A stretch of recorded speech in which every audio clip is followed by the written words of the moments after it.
Welcome to Mormon Book Reviews for an Evangelical Encounters the Restoration. I'm your host, Stephen Pynakker, and this is going to be a really cool episode, folks. It's a little outside of my box, but I think it's going to be really interesting, and I'm very excited. But before we get started, I just want to remind you folks that this month's book giveaway is Unexpected, the backstory of finding Elizabeth Smart and growing up in the culture of an American religion, written by Chris Thomas, forward by Elizabeth Smart. Chris was a guest on our program. He was the spokesperson for the Smart family when Elizabeth was kidnapped. And it's a very powerful episode, but two we're giving away this month for the month of May. In the description, just send me an email to mormonbookreviews@gmail.com. In the description, make sure, or in the subject line, make sure you say book contest and give me your full name and address. Sorry, U.S. residents only. I know, Casey Kern, you're upset. You live in South Korea, and you feel like I'm dissing you, but I apologize. And I do want to thank people throughout the world that are watching the program. The audience is growing like crazy. Also, just real quick, mormonbookreviews.com is our merch store. Hot chocolate mugs, ball caps, all that is also available there if you want to go support our merch store. So I am really stoked about this. It's so funny because your brother reached out to me like a month ago, and he actually was in the process of starting a YouTube channel, which was going to deal with the Latter-day Saints and stuff like that, and Christianity and all that. And he reached out to me to see if I could come on his program. Well, long story short, he had some stuff happen with work related, so he's got to put that on the back burner. But I remember when we first hopped on Zoom, and your brother Mike has been watching my program almost since the beginning. And I just remember as soon as he hopped on Zoom, because we started talking, I said, "Man, you sure look like somebody I used to watch a lot on YouTube." He said, "Oh yeah, John, that's my brother." Really? Jon Perry of Stated Casually and Stated Clearly, huge on YouTube. You're actually the biggest YouTuber I've had in my program. Welcome to the program. Oh, good to be here. This is fun. And so actually we were going to actually do like a little collaboration. We were going to help launch your brother's channel, and that felt right. We're going to do it eventually, so I'm really excited about that. So keep your eyes on the channel for that. Make sure you're like and subscribe so that you'll get a notification from that when that episode comes out. But as we started talking, you had reached out to me about a week or two later saying, something happened I want to talk about. And that had to do with this Discovery Institute, which is the leading intelligent design group, kind of started making videos going after your video, which I thought was interesting. So I watched the videos, and we're going to talk about that in a little while. But before we get there, I actually, John, first of all, you actually have a background where you were raised in the Church of Jesus Christ of Latter-day Saints, and you also served a mission. I'd like to just tell us a little bit about your past and let the audience introduce yourself to my audience. So Jon Perry. I create, mainly what I do is I run the YouTube channel Stated Clearly. And over there, I create animations that are used in the classrooms. That's my main target audience. I'm trying to make tools that teachers can use in their classrooms that can really help students understand chemistry, biochemistry, genetics, and evolution. These are just topics that a lot of teachers find difficult and students find difficult. The first animation I made, this was in 2011, was I think it was 2011. So what is DNA and how does it work? And it was just explaining how it is that DNA can act as a recipe for a living creature. Like, how on earth does that work? So that was, it's kind of weird as far as YouTube goes. That was just super popular right out of the gate. There wasn't very much animation or good educational stuff on YouTube at the time, so I think that's probably why.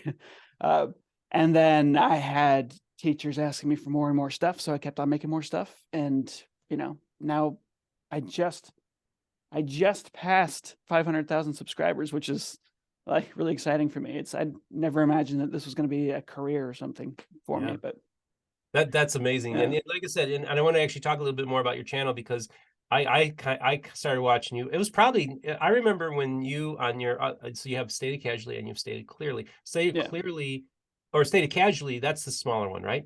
Or is it and that's the one where I do like talking head videos, kind of like this. More talking head. That's how I was able to recognize you. And you did a thing on the Creation Museum, which was really interesting. And I really want to talk about that, but I want us to go back a little bit more in time, because you do have a Latter-day Saint background. So I want you to talk a little bit about that, maybe leading up to the channel, and then And then I want to talk about creationism, intelligent design, the Discovery Institute, and some of the stuff. And so also I asked for questions from the audience, and we're going to answer some of those questions today too. So talk a little bit about that. Yeah, cool. Okay, so some of the questions, well, a lot of the questions were related to my specific history, my specific beliefs with evolution and Mormonism today, and kind of that whole journey. My first, I guess, run-in with evolution and the evolution theology conflict that's so common in America was I had a Sunday school teacher who was a young Earth creationist. She was like a substitute Sunday school teacher when I was really young. I think I'm pretty sure I was in kindergarten or so. So I was like 5 years old.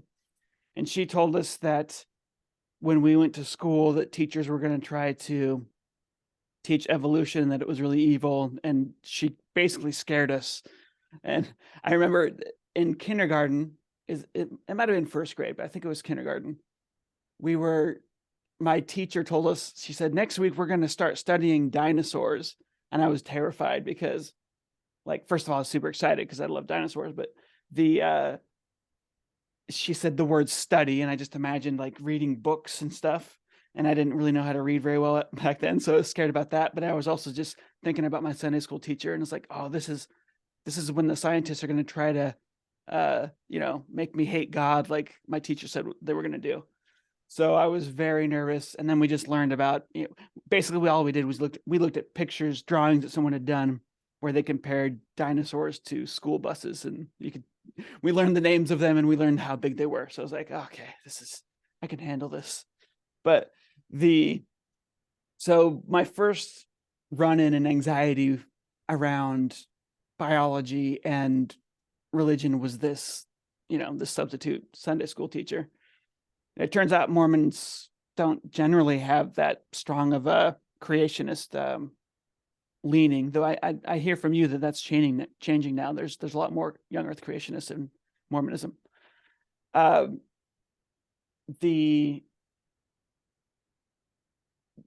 had a youth leader in the church who was actually very open to it, and basically, and this was really good for me too, because I would say probably when I was around 10 or 12, I started thinking about evolution more. I was watching nature documentaries, like David Attenborough would talk about it. And so I started to actually understand how it works. And I had noticed the extreme similarities between a dog skeleton and a human skeleton. Like they have shoulder blades on the front and they have hips in the back. And, there's so many similarities within the skull of a dog. There's all the same bones that are in a human skull, all the different parts. They're just shaped differently. And I was noticing this. I'm like, this is weird. Like, why would a dog have shoulder blades in the front? Why don't you just have two sets of hips? Or, there's so many different ways to do this.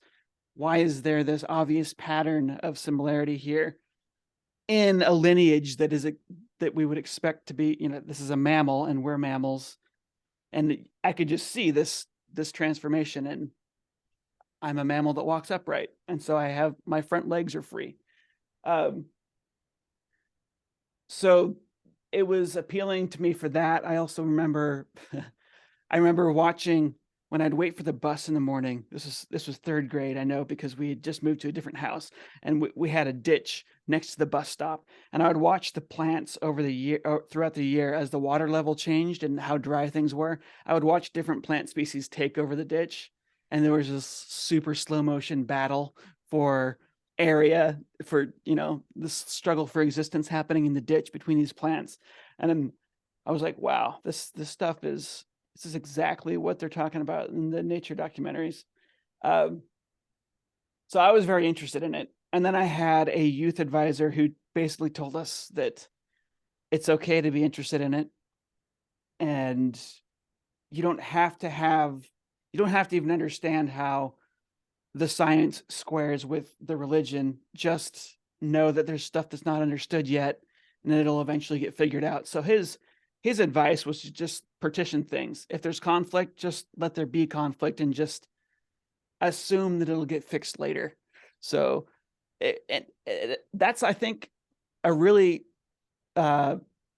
some people think that that's kind of a cop out, you know, you're letting they want the science and the religion to be, people want a worldview that's consistent all the way through, obviously.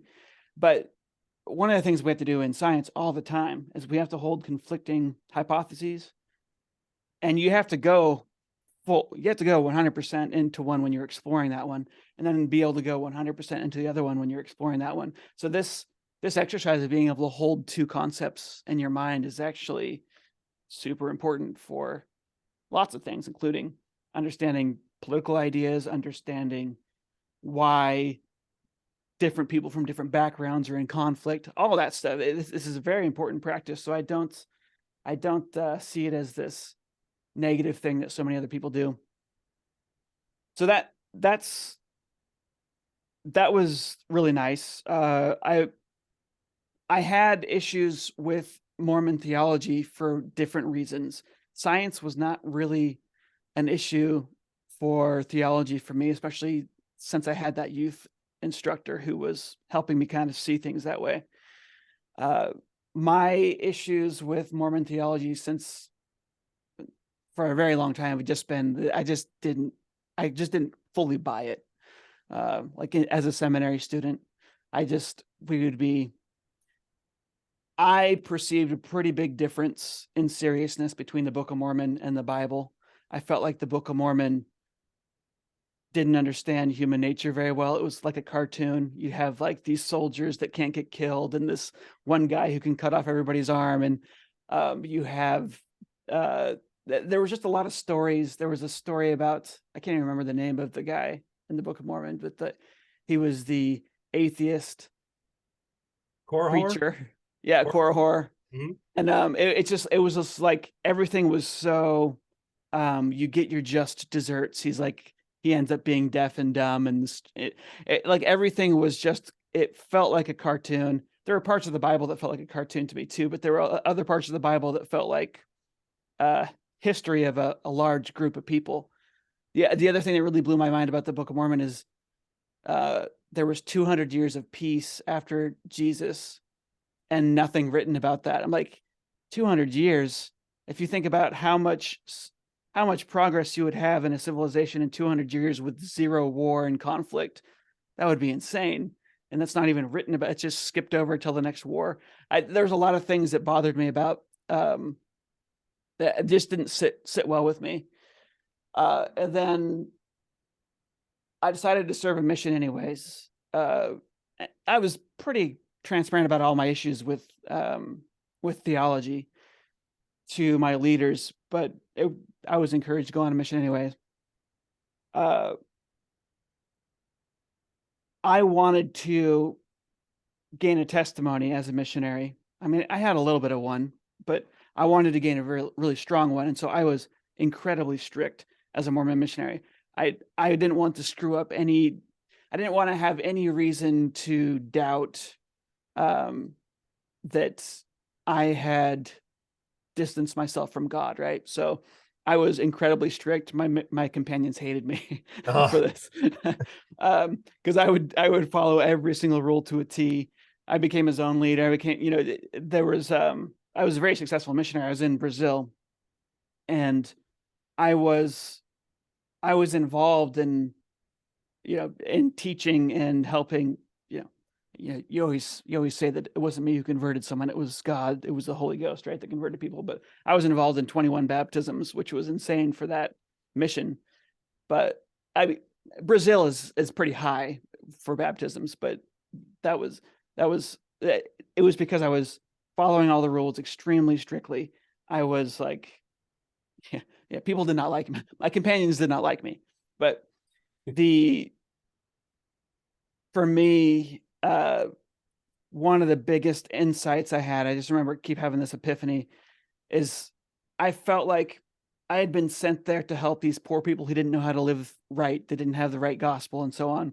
And my surprise was that, there were plenty of people that had major problems in their lives, alcoholism and so on. But there was plenty of people that had things way more figured out than I did. And that they weren't part of the Mormon religion. So I saw the success of alternative worldviews and helping people live beautiful lives.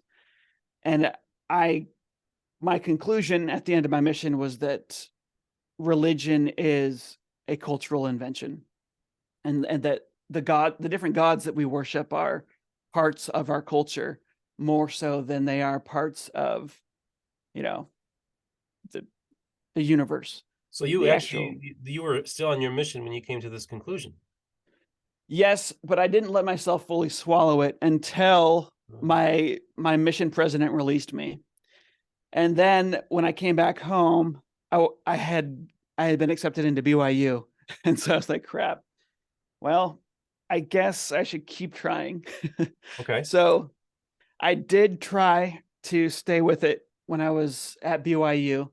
Uh, I did not actually graduate BYU. I struggled so much with the church when I was there Oh, that I got a job offer shortly before graduating, and I just took it. I couldn't do it. I couldn't stay at BYU anymore. I felt at that point I felt like I was living a lie, and okay.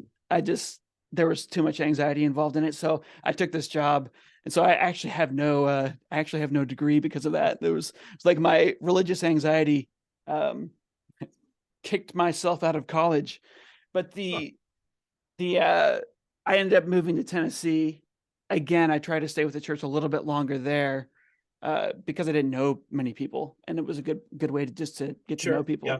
Makes sense. Uh, but then it was like, this is getting ridiculous because everyone I'm dating is Mormon, and like it was. I mean, it was just Well, conflicts everywhere. I'm just You curious know? to go back. So what Yeah. was it while you're at BYU? What was it that really weighed on you that caused you to actually just bolt out early? And Um, what broke your shelf? What was it that, or what caused you to have like this dark night of the soul, or whatever this struggle, whatever it was? well, it was a lot of things. I mean, first of all, I was not impressed with education because I had taken so I was studying biology as a minor, well, it was my minor, but my major was in graphic design and illustration. So I wanted to find a way to use art to communicate. And I was super unimpressed with the illustration program and with just the stuff that was happening at BYU. It was very, I started talking, I started just feeling unimpressed by it when I was in it. And then I started contacting people on the website that were the successful illustrators and so on that BYU was using to advertise their own program. I started contacting them individually. None of them were still doing it professionally. I was amazed. And I'm like, okay, this is I think it was just a poor maybe just a poor decision to take that major in the first place. And then BYU was not the appropriate place to go to learn that either. That there was a bunch of things, but the culture there was difficult for me to deal with. I was raised Mormon, but I was raised Mormon in Oregon, and my family is very liberal compared to Utah Mormons.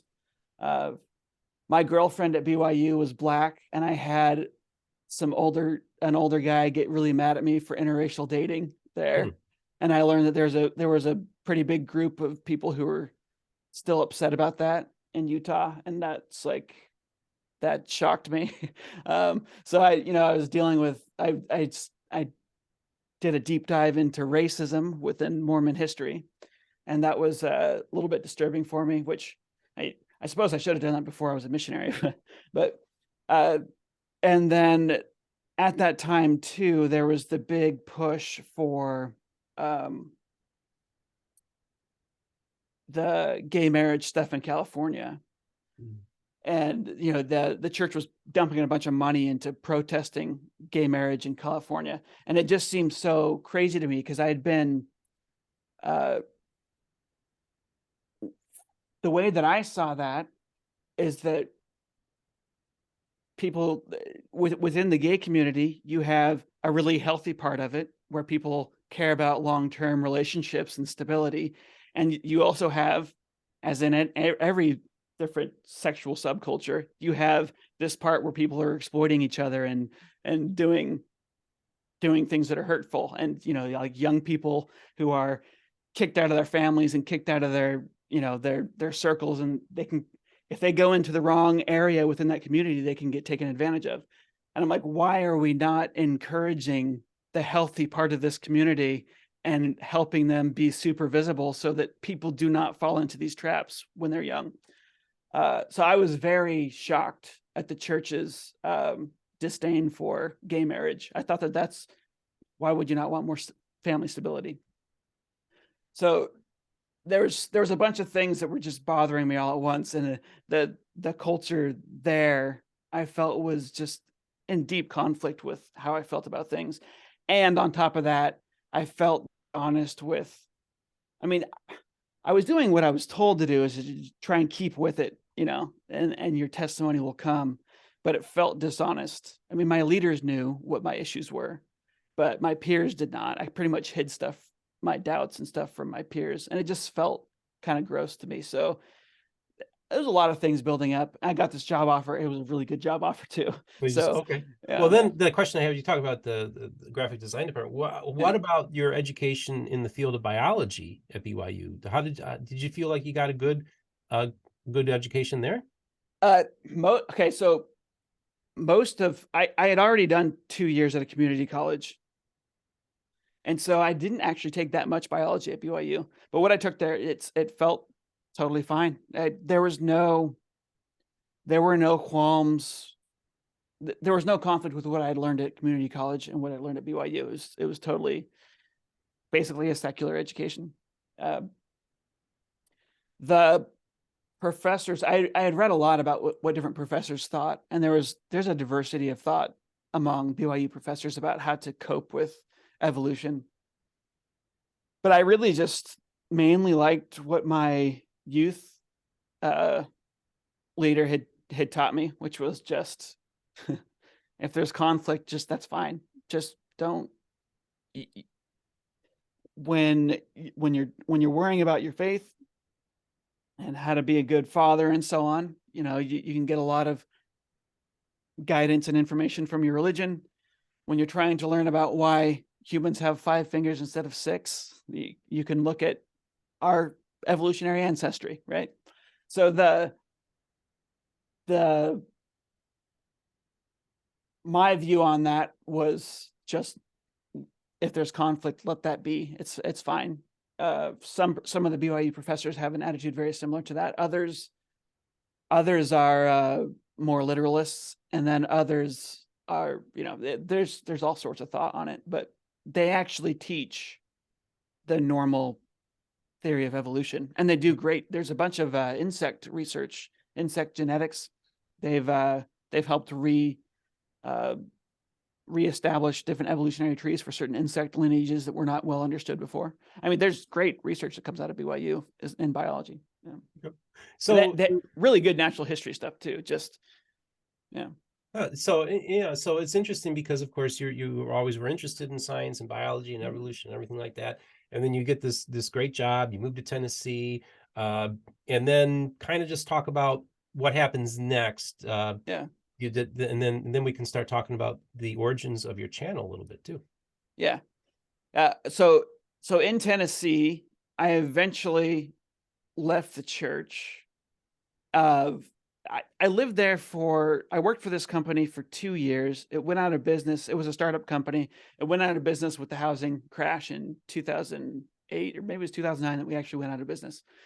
But I was the art director for this group, and I started we taught people how to trade in the stock market.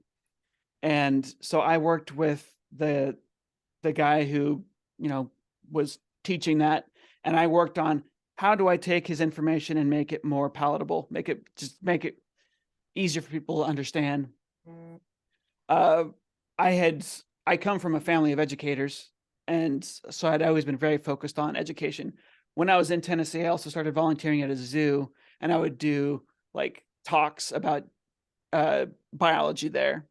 And I was really focused on, how do I get this information to the public? In Tennessee, at the zoo there, you're also not allowed to talk about evolution, because people get upset about that in Tennessee at the zoo. So they're like, the Scopes trial, that's still there, Bible Belt, man. Yep. Yeah, but we were allowed to teach it so long as we wouldn't use the E word. because that was the triggering word. So Okay. we talk about adaptations versus evolution. Okay. So I'm like, okay, I can play this game. So I was learning how to teach biology to people that are at odds with evolution there. Okay. I was focused more and more on how to educate in my job.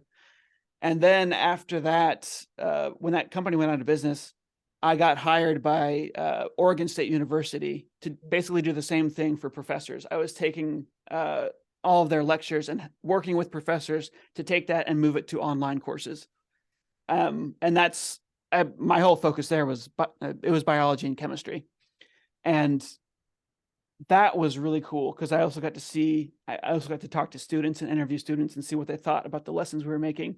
I got to really understand where hangups were, like new college students that are learning about chemistry that surprisingly people didn't understand the difference after high school, oftentimes between an atom and a molecule. People didn't, I mean, there are so many things that I'm like, wow, people get through high school and they don't understand like some of the foundational stuff here.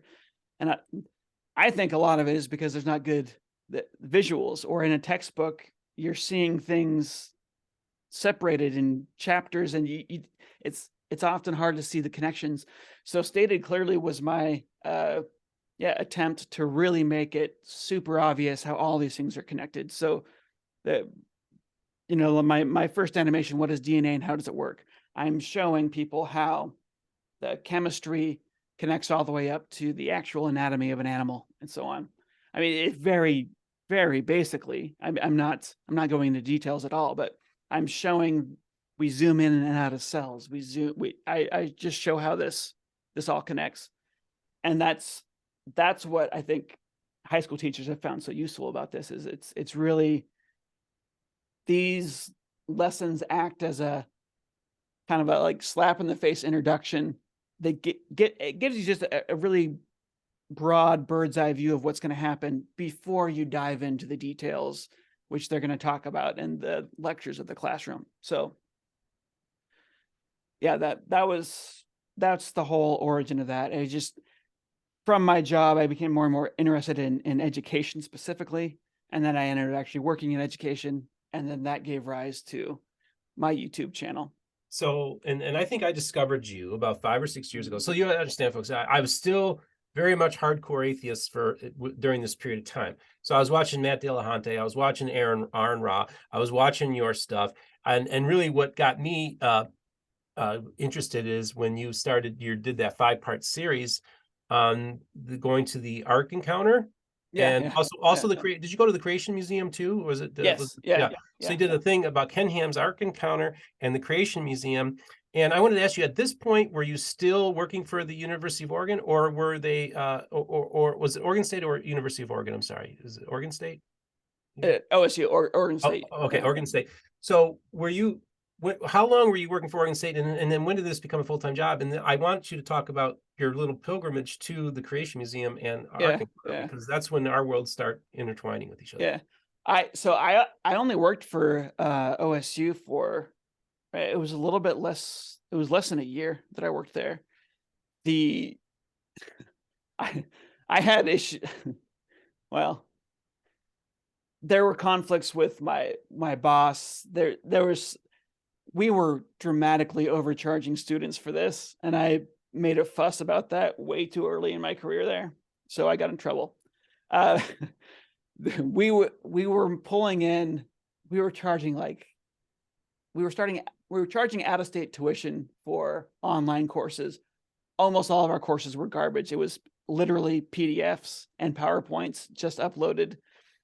We were very slowly producing in-depth lessons, and we were pulling in a ton of money, and it was we would just give it back to the university. So like the first report that I heard in a meeting, we made $4 million more than we expected. And instead of hiring more people to increase the quality of what we were doing, we just gave that to OSU, or to the university. And yeah, I mentioned that was wrong in a meeting, before I even had my first review as an employee Oh, there. I don't know what made me think I could do that, but that was a big mistake. So the yeah, I immediately became an enemy of my the middle management did not like me. Upper management ended up liking that. Middle management did not like that, and I ended up causing some drama there. So that did not last very long. But that's where I built a bunch of relationships with scientists. And while I was there, I think it was while I was still working there that I made my first animation shortly after leaving there. So I started as a freelance graphic designer doing web design and other things. And actually OSU, one of the upper management guys kept hiring me as a contractor. He was trying to stop me from, like, I didn't get fired. I did not get my contract renewed. He was trying to fight for it to get renewed, but it was not going to work because of the people I had enraged there. But so he ended up hiring me to do contract work. And then I had other people that knew me from, just years of doing design work. So while I was doing freelance work, I started Stated Clearly, and then that started taking over more and more of my time. I still do freelance work because even as large as my YouTube channel is, it's still not enough to pay, grown up salary. So I still do client work from time to time. I'm hoping that's going to change within the next year or so, but I think I might have got sidetracked here. so and it's so really it sounds to me like early on this is a success. You actually are starting to, and that's into 2011. That's still early days of YouTube. So you're kind of a trailblazer, and you're creating this. You probably look at it now, the early content is not so great, but at the time would have been like high quality content for YouTube. I'm actually the first animation that I did, I think, as far as teaching goes, is still like pretty solid. I'm having trouble chasing the dragon. Yeah, actually. Oh wow. That's crazy. So you go viral early on, so then that kind of changes the trajectory of your life. Stuff now gets more views than that did, but as far as being able to simplify a concept without dumbing it down too much and causing problems. So yeah, I'm actually really impressed with how that one was structured. I mean, there's a bunch of things with, like, the recording of it is bad, the audio is bad, the visuals are like so, but as far as how it was taught, I'm like, man, I actually struggle to hit that quality now. But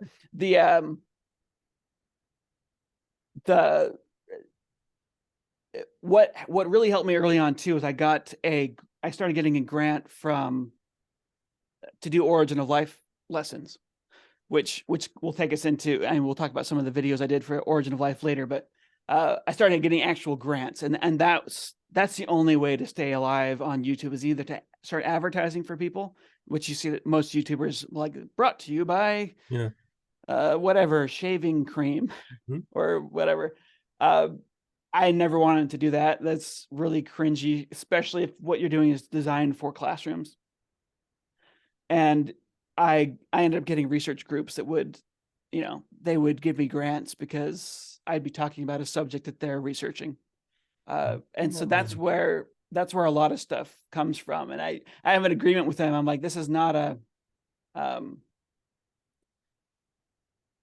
this is to make something relevant to high schoolers. This is not a press release, Right. But, okay. And so I noticed you like the National Science Foundation, you have so you're getting grants from institutions. That's how that is really something. So you actually, how early on were you able to get grants pretty early on, or how did you go about doing something like that? That's fascinating to me. It was an accident, actually. I would contact experts when I was doing a video on a topic to make sure that, because I wanted them to check the script. And in the case of Origin of Life research, I was getting a lot of questions about the origin of life. I was having trouble understanding that field. It's very if you try to just dive into the literature, cold turkey, it's a, or cold turkey, I think it's wrong Yeah. idiom, but if you just try and jump in cold, there we go. Yeah. It's very intimidating. Yeah. Yeah. Yeah. Absolutely. And then so I looked up who's the top researcher right now in this field, and I just sent him an email. And I had found, surprisingly, this works most of the time, unless it's a really famous person that's publicly famous. Oftentimes they won't respond because they just get tons of mail. But if it's someone who's famous within their field, Right. or well known within their field, even like the top people in a field will almost respond to anyone's email. So they get excited to talk about their research, right? Especially if you prove that you understand it. Like I read this paper and I don't understand this there. Nicholas Hudd, I contacted him, and he ended up just immediately taking me in, teaching me a bunch of cool stuff. He sent me books. He like bought them and sent them to me. Wow. He hooked me up with other people in the field that are also really into outreach. And I ended up getting a grant through them. So it wasn't actually through NSF and NASA specifically. It was through their research group, which was funded by NSF and NASA. Okay. And that's how most of my grants go. Like the National Science Foundation has an outreach requirement for researchers who receive their funding. And they like the National Science Foundation likes my animations because they have a good reach. And so they, like, if they put that they're going to do a stated clearly animation, there are people in NSF that understand what that means. And they like that. So at this point, so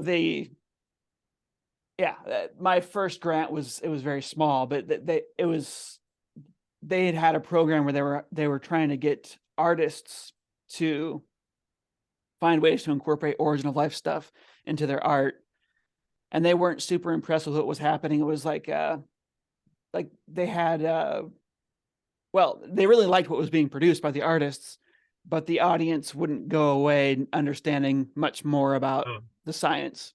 Okay. So they're like, oh, maybe we should try an animation that's just directly related to just teaching this directly. So they experimented with that, gave me a really small grant at first. And then that video was so successful that they actually put real money behind it. And they were, I tried to figure out, like, how much do I actually, if I were paying myself a real salary for this, how much would this cost? And they were super, Nicholas Hudd was very helpful for me. I just want to know who is Nicholas, just for the audience so they know who he is.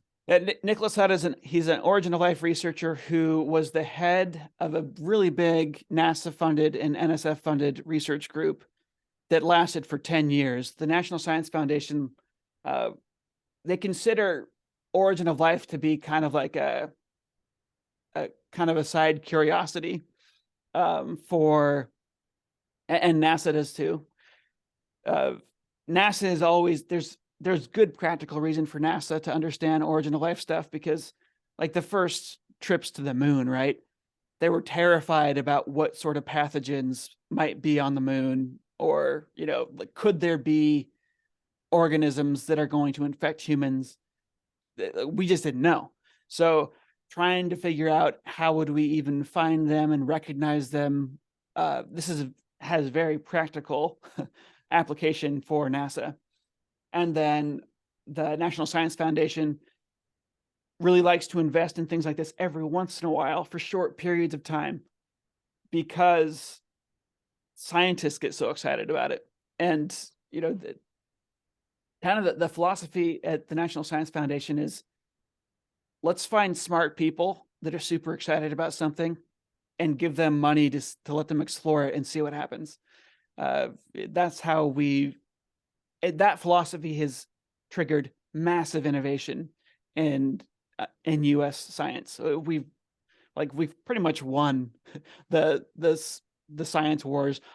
Everyone who's interested in science wants to come to the U.S. at least to do their doctorate, or to do some research, and then they go back to their own countries a lot of times to continue their research.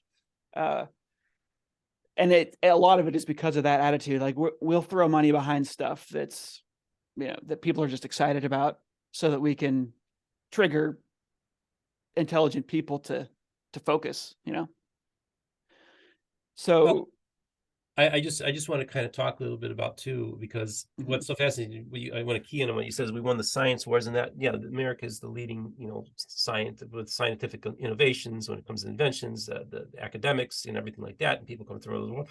But then we kind of have to counter that with being also, we have the Bible Belt, and we have also the cradle of young Earth creationism and intelligent design is also in the United States. So you have these two, this battle going on between these groups, and you've kind of gotten caught in the middle of that as well. And then the Creation Museum. I mean, that's where that's where you first got on my radar. So maybe talk a little bit about your worlds colliding.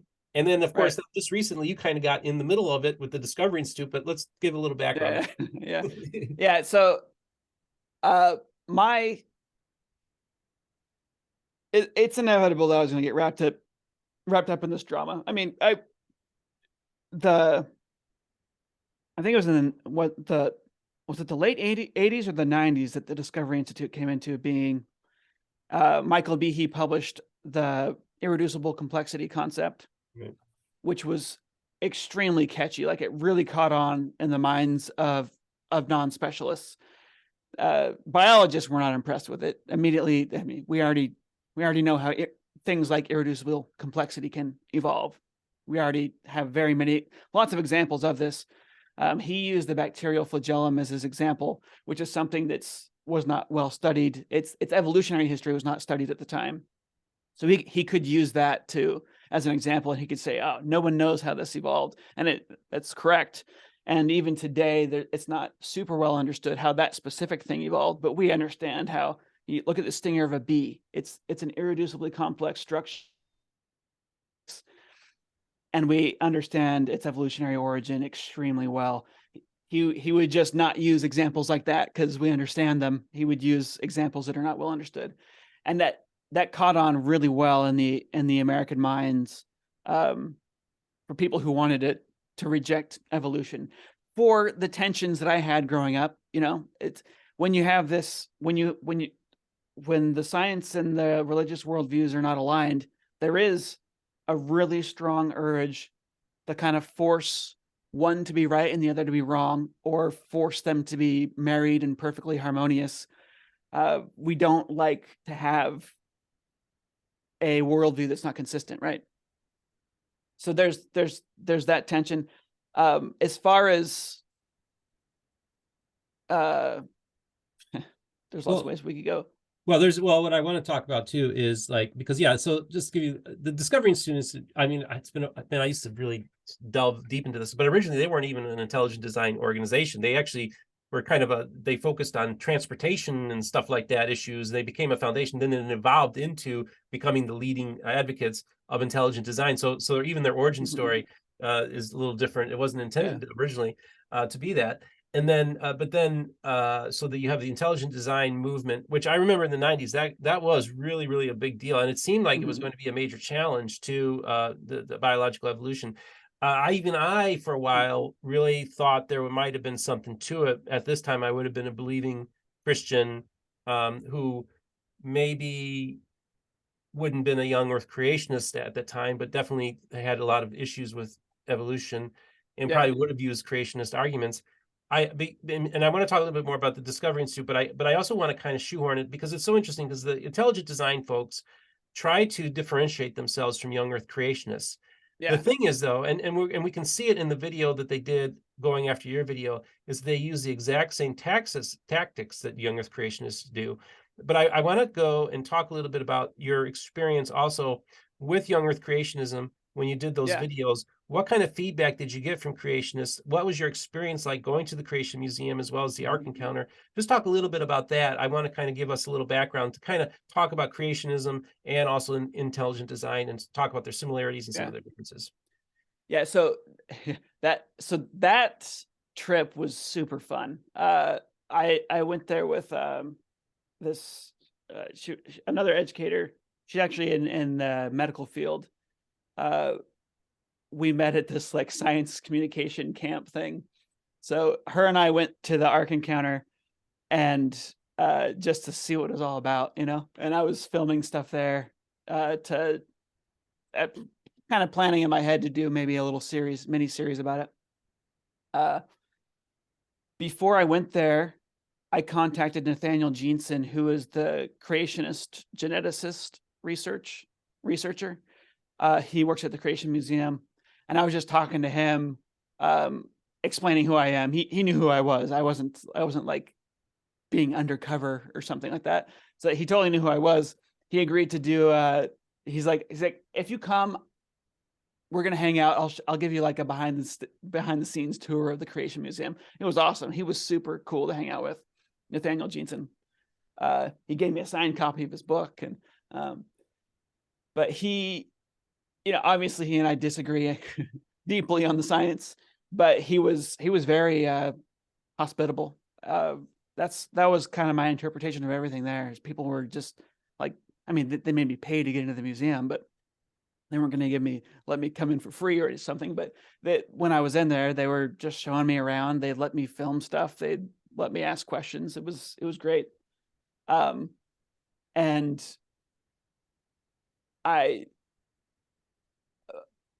my feeling from Nathaniel is that he, well, I don't want to try and interpret what he actually thinks.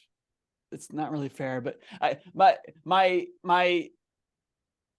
understanding is that he didn't fully agree with his boss and everything, right? Mm-hmm. With Ken Ham, but the videos that I made, I do not think anyone there appreciated, including Nathaniel. But I was careful not to. Not to be too bashy. With Ken Ham, there's some things he's doing that are to me like there's no way you could be doing that unless you're actually trying to be dishonest. And so I point that out in the series. But my target audience for that series was Christians and creationists and people who are supporting Ken Ham. So I was very careful. I was trying to be very careful not to attack him personally, because he's a beloved character he's a beloved leader, you know. So I was just critiquing the actual claims made by the Ark Encounter. And I don't know how you felt about that. My favorite video in that series, I think it's the last one, where I'm talking about the history of geology, and when geologists started to realize that the flood was not an actual global event. And it was amazing because these were super religious people at that time. Mm-hmm. And when you read the science from that era, it's just peppered with religious, like God is in it all throughout the text.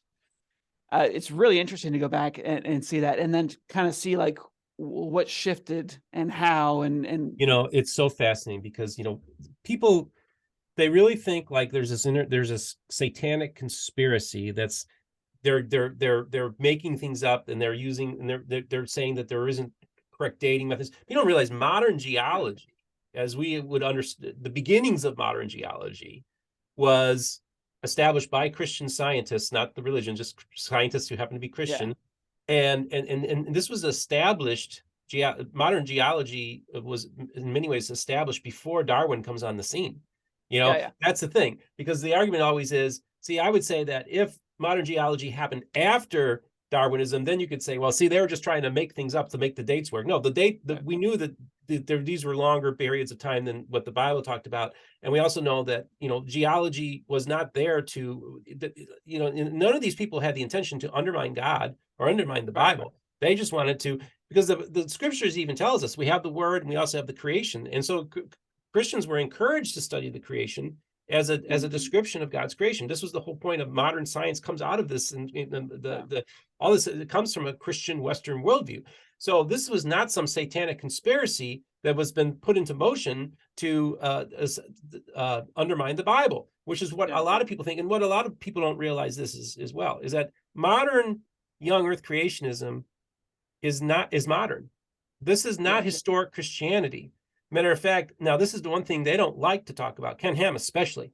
The reality is that modern young earth creationism is essentially 19th century Seventh-day Adventism. It was Ellen White and her visions that she had of the creation that she described that would later then be integrated with George McCready Price's book that came out in the 1920s about young earth geology and young earth creationism, and that all geology can be explained by a worldwide flood. This is all modern stuff. And it goes against the historic Christian understanding of science and everything like that. And so we have this sect of Christianity that essentially gives us modern young earth creationism. Ken Ham and the folks, they want to separate themselves totally from the Seventh-day Adventists, but the reality is that's what it is. It's 19th century Seventh-day Adventism is what we're dealing with. We're not. This is not even historic Christianity. This is not even mainstream evangelical Christianity. This is a fringy idea, and it's taken hold. I didn't mean to get on my soapbox, but I wanted to give some context here too. The history here. Yeah, it's really important. I mean, so when Darwin first published The Origin of Species, there was religious drama in England about that. Yes, there was. But there were a lot of people that were totally fine with it. Religious people that were totally fine with it. It was that one of the really interesting things about a lot of people really focus on the conflict between science and religion. But if you look at, especially in geology, you look at everyone's early titles in all the big players in geology, it's Reverend so-and-so. These were either Catholics or they were Protestants. And there was this thing in the Protestant culture where, in the past, you look to the Pope for guidance on everything. The Protestant culture was, no, we look for evidence in the Bible. And this practice of looking for evidence translated right over into the science and really motivated science. You have these early reverends and even monks and so on that were doing research early on in geology and in science. They were taking that same kind of Protestant zeal for searching for the evidence, and they were saying, let's look at the book written in the rocks. There's the Bible, that's words. People started to realize, you can't really trust even the words exactly, because this is a person's words inspired by God. I mean, there was always different views on that, like how literal and how true is the Bible, but for sure, the rocks themselves, they're way harder to interpret than a book. But obviously, we need to be serious, and we have to take what we see here seriously, and we have to derive our understanding from what we actually witness in the rocks, not from whoever makes the flashiest argument or whatever. So you had this. It really is I see it as the Protestant. Some of these Protestant practices are actually what drove what we call modern science today. It actually drove the origin of the extreme. I don't trust you. Take nullius in verba was the slogan early on, which means take no one's word for it. So everyone would write their papers based on observations. All their arguments had to be based on specific observations that other people could go look at and make themselves. And that was such a cool. I mean, that's a huge breakthrough. We also stopped giving credence to revelation, personal revelation. There's all these little things that started happening because we trust our observation, and that became the foundation of science. And what really differentiated what we now call Western science from other ways of studying the world that people have been using and still are using today. So I see that as the rich tangle between science and religion as being, the two are kind of inseparable early on. Mm-hmm. And it's when science branches out and becomes multicultural that you see they stop talking about God so much, because it makes no sense when you're giving a presentation in China to be talking about the Christian God every, at the introduction or opening with a prayer and so on. So I think there's a lot of things I think that really pulled you see religion as kind of a decoration around the science, even in the early days of geology. It's not used to interpret the science so much as it is kind of a decoration. You start your meetings with a prayer, you know, and then that decoration even leaves once science becomes more universal. There are different ways to interpret why that happened, but that's how I see it. Well, and I think that it's so important for us to talk about the background, because I think that's the key, is that, you know, because like in a little bit we're gonna go over some of the questions that I put out on social media, and you get this sense of on some of the questions, you get a sense of defensiveness. There's a real fear that's going on. And as a matter of fact, when we had a conversation a couple weeks ago, I kind of wrote down anxiety-driven creationism. Is that the sense is that, and I think that's what's happening with you, because you had even said, Steve, I want to get your reaction to the video that the Discovery Institute put out. You even said, I can't imagine there are people that wake up in the morning thinking of videos and things that they can do to go after my materials. Like it's that people are actually taking the time. And so maybe we could talk. Specifically my reputation and my company. Yeah, it's pretty interesting. Yeah, I mean, I don't know if it's still happening, but for a while at least, there was a whole team of people that were doing nothing but like trying to find ways to slander my videos. So it's really interesting because, yeah. Anyway, sorry, where did you want to go from here? Well, I just wanted to talk about the fact that, yeah, you are in the middle of this, and this is the thing, is that we have people. I think we have to talk about the motivation of why would somebody be motivated to want to go after your videos, right? And I kind of want to say that, you know, and you even said, like, why is it'd be like saying, like, I'm putting out these math videos and I'm saying 2 + 2 = 4, and you're gonna have people pushing back on you saying, no, 2 + 2 = 5, and they attack you personally for that or whatever. And you're like, you were kind of bewildered by that, you know. And I think that one of the things I talked about was how there's this belief that there's this war going on, and it's kind of like a spiritual war, and that people like you are a direct existential threat to Christianity, American evangelical Christianity in particular, and that you're basically there to undermine and destroy the faith of people. And so by teaching evolution, you're going against the Bible. You're going against, you're rebelling against God. And so in one sense, that they almost view you almost like a satanic person. And it must be weird for you to be on the receiving end of that, but that's what motivates their worldview. They really think that that's what's going on. And I used to, in many ways, kind of growing up, that's kind of early on as a young kid, that's kind of what we were taught very similarly early on in our lives, about to fear these people, fear the science, fear that they don't believe in God, so therefore they cannot be trusted because they're deceived. Maybe talk a little bit about that. Yeah. Well, on one hand, it is true that I don't hold a religious view. So I am, and this kind of like, in some ways, I wish that I still were like a really strong believing Christian, because maybe it would help on this. Maybe it would, I don't know. But my exodus from Mormonism and from religion in general really was not due to science. Maybe it was something that was chipping away at the armor, right? But I felt like I had a good handle on this. Like, it's okay for me just to separate these two things in my mind. Maybe some people would say, oh, that was like the foot in the door that causes this cancer to develop in Jon's worldview.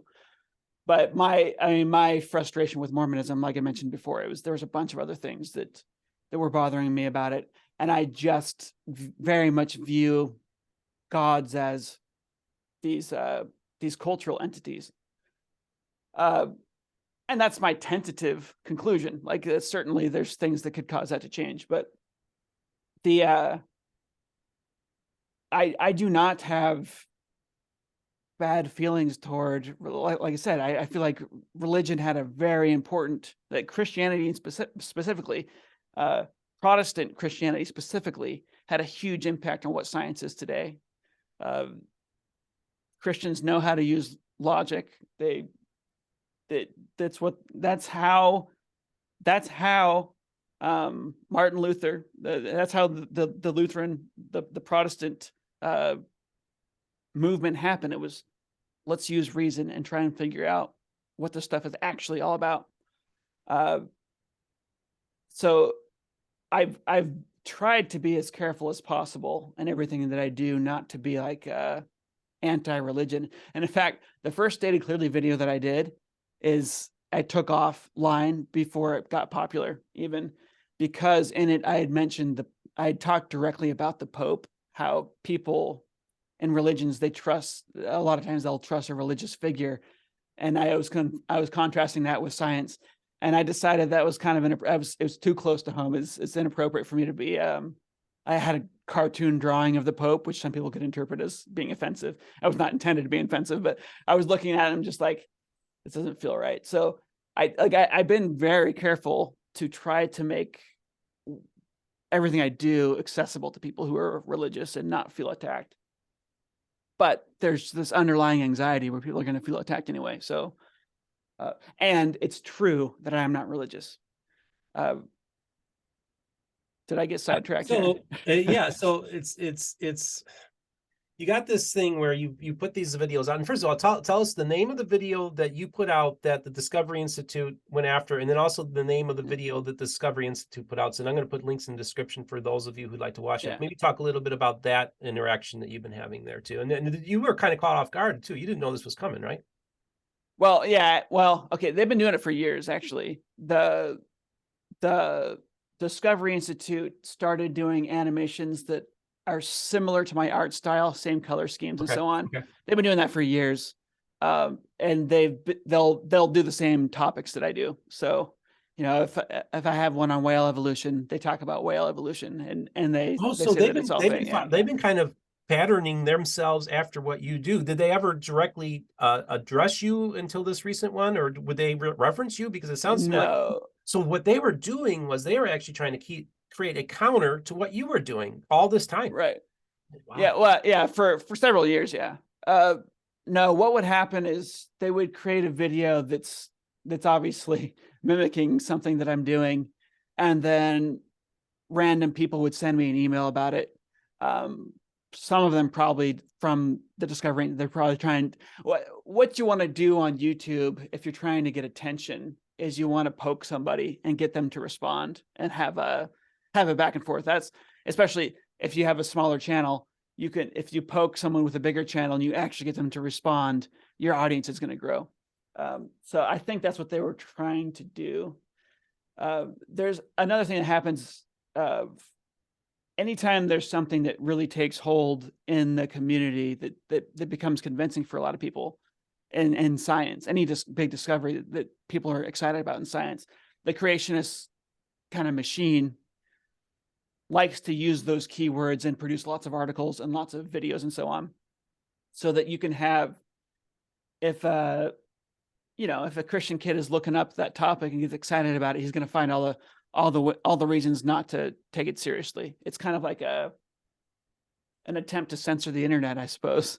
It's very costly, but they have a lot of people doing it. And that's one of the things I learned when I went to the Creation Museum behind the scenes. There's a huge staff there that's working on homeschooling materials and articles to just fill the internet. The Discovery Institute has a separate company called Evolution News, where they write articles about anything that comes out in evolution, and they just say that it's false. So it's that it looks like it might be a scientific organization, and then it's saying, oh, that discovery is stupid, or so it's very interesting. And they have another one called, they have several websites with less and less direct link to them, but they're actually funding. And some of them, sometimes they even trick, they even get highly credible scientists to write for them because it's hidden so well. I'd have to find the actual name of that. It was like, anyways, this is the tactic that they're using. They're trying to just put out a ton of stuff. So it's not a surprise they did that to me, because I'm making videos that are used in classrooms. So, and that's the key thing, is that would make you a direct threat to what they're trying to do. And so they go and it was so funny because, I watched you asked me to watch the video, so I watched your video and then I watched their video. And one thing is that they focus on any, they try to use any phraseology, any words, any place where they can find wiggle room. That's what they're doing. It's classic quote mining, is what it's a creationist tactic that they'll take one sentence or one word and just go off on it and make that their whole thing. And rather than address the main aspects of whether it's an article or a presentation like you do, they're just going to focus on one or two things that they can say, aha, and then that 90% of their video is spent talking about that. That's what creationists do all the time. It's a tactic to make it seem like they're engaging, but they're really not. They're being diversionary. Yeah. So I made a video called "What is the RNA World Hypothesis?" And again, so this was funded by the Center for Chemical Evolution, which Nicholas Hud.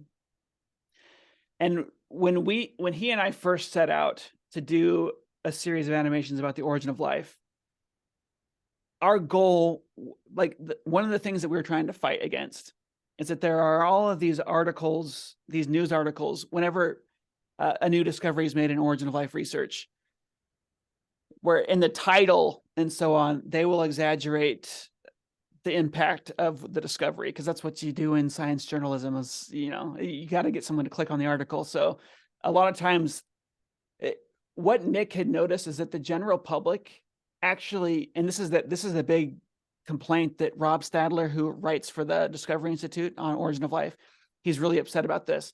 The public really does have this idea that the origin of life is already figured out. That actually is a legitimate problem. When I go to schools, I'll ask students before we watch a video, have scientists figured out the origin of life?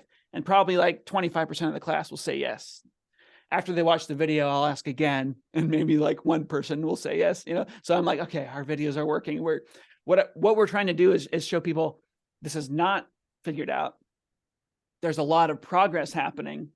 And Nick's like, I want to get those high schoolers excited so they come and end up working for me as a researcher. He's like, and right now, when people think this is already solved, they're not excited to go into origin of life research. Why would you get excited to research something that's already been figured out? So there's some pretty strong alignment with my concern, Nicholas Hud's concern, and the Discovery Institute's concern about origin of life stuff. Is we all agree it's a problem that people think this has already been solved. And a lot of that is due to bad journalism and so on. So the RNA World Hypothesis video is one where there are 4 times in that video where I stop and I point out, this is not fully worked out. I'm showing people what the RNA World Hypothesis is in general. I say it's a hypothesis, which means by default that it's not figured out. I never say that it's a fact, that this is how we know that the origin of life happened. Very, very direct about that.